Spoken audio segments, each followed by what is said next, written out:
اس کی علامت کیا ہو؟ کوئی شخص جو ہے وہ یہ جانچنا چاہے کہ میں عبادت گزاروں میں اپنے آپ کو شمار سمجھوں یا نہ سمجھوں، یا بطور محاسبہ کے ہو یا ویسے ہی ہو، کیا اس کا معیار کیا ہوگا کہ بندہ یہ سوچے کہ یار میں عبادت گزار ہو گیا ہوں یا نہیں ہوا، یا اس کی علامات کیا ہیں؟ دیکھیں، اپنے آپ کو عبادت گزار سمجھنا جو ہے نا، وہ تو خیر ایک یوں کہہ لیں کہ خام خیالی کے اندر ہی آ جائے گا کہ بندہ اپنے آپ کو عبادت گزار سمجھے، کیونکہ عبادت سے مراد عبادت کاملہ ہے، اور اللہ تعالیٰ کی کامل عبادت تو لازمی بات ہے کہ بندے کے بس کی نہیں ہے۔ ہاں یہ ہے کہ جتنی طاقت ہے اتنا اللہ تعالیٰ نے حکم دیا، فاتقوا اللہ ما استطعتم، اللہ سے ڈرو جتنا ہو سکتا ہے، جتنی تمہاری طاقت ہے۔ اب بقیہ وہی ہے کہ فرشتے جو پیدائش سے لے کر آج تک اور جب تک اللہ تعالیٰ چاہے گا وہ عبادت میں ہی ہیں، سجدے میں ہیں، رکوع میں ہیں، قیام میں ہیں، ذکر میں ہیں، تسبیح میں ہیں۔ یہ سارا کچھ کرنے کے بعد بھی وہ یہی کہیں گے کہ ما عبدناک حق عبادتک، اے اللہ ہم نے تیری ویسی عبادت نہیں کی جیسی تیری عبادت کرنے کا حق تھا۔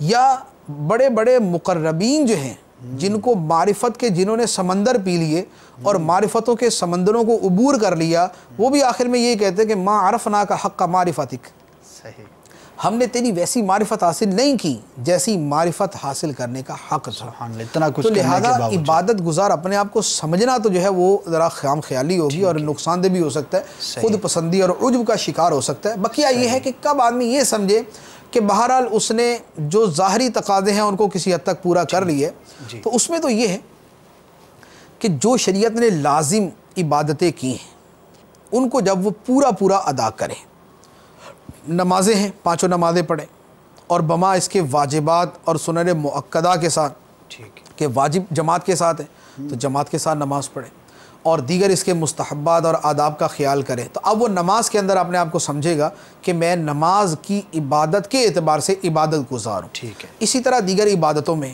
مجموعی طور پہ جو عبادت ہم جس کو سمجھ، ایک ہے ایک آدمی کرے اور اپنے آپ کو سمجھے، وہ تو نہیں ہونا چاہیے، وہ کہ جس کو دوسرا سمجھے کہ یار یہ عبادت گزار بندہ ہے، وہ کیا ہوتا ہے، وہ ہے نمبر 1 جو نمازی ہے اور نوافل کا شوق رکھنے والا اور ادا کرنے والا۔ نمبر 2 جو تلاوت قرآن کی رغبت رکھنے والا اور کرنے والا، تلاوت قرآن کرتا ہے۔ تیسرے نمبر پہ جو ذکر اللہ کا عادی ہے۔ چوتھے نمبر پر جو درود پاک پڑھنے کا عادی ہے۔ 5ویں نمبر پر جو یہ نفلی روزے، فرض روزوں کے ساتھ نفلی روزے رکھنے والا ہے۔ 6 نمبر پر نفلی روزوں کے بعد جو ہے جو زکوٰۃ کے ساتھ نفلی صدقات دینے والا ہے، اور اس کے بعد جو ہے جو حج یا عمرہ جو اللہ تعالیٰ اسے توفیق دے یہ کرنے والا ہے۔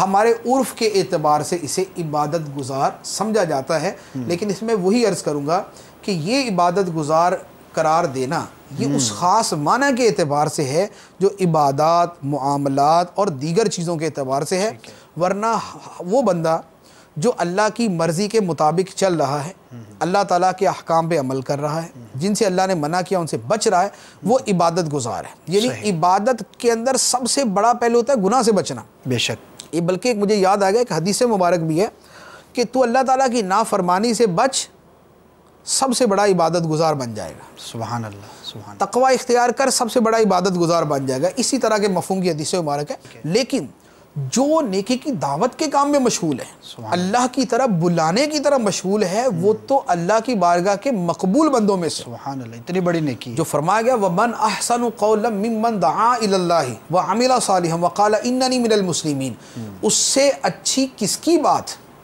جو اللہ کی طرف دعوت دے، اچھے عمل کرے اور کہے کہ میں مسلمان ہوں۔ تو لہذا اب جو درس و بیان میں مشغول ہیں، جو شریعت کے مطابق بیان کرتے ہیں، جو شریعت کے مطابق نیکی کی دعوت دیتے ہیں، جو شریعت کے احکام کے مطابق دین کے جتنے بھی کام ہیں، دین کی خدمت کے وہ کرتے ہیں، وہ تمام کے تمام یقینی طور پر عبادت گزار ہیں۔ اب وہ علماء جو فتویٰ نویسی کرتے ہیں، جو لوگوں کو شرعی مسائل بتاتے ہیں، جو کتابیں تصنیف کرتے ہیں، یہ اعلیٰ درجے کی عبادت کرنے والے ہیں۔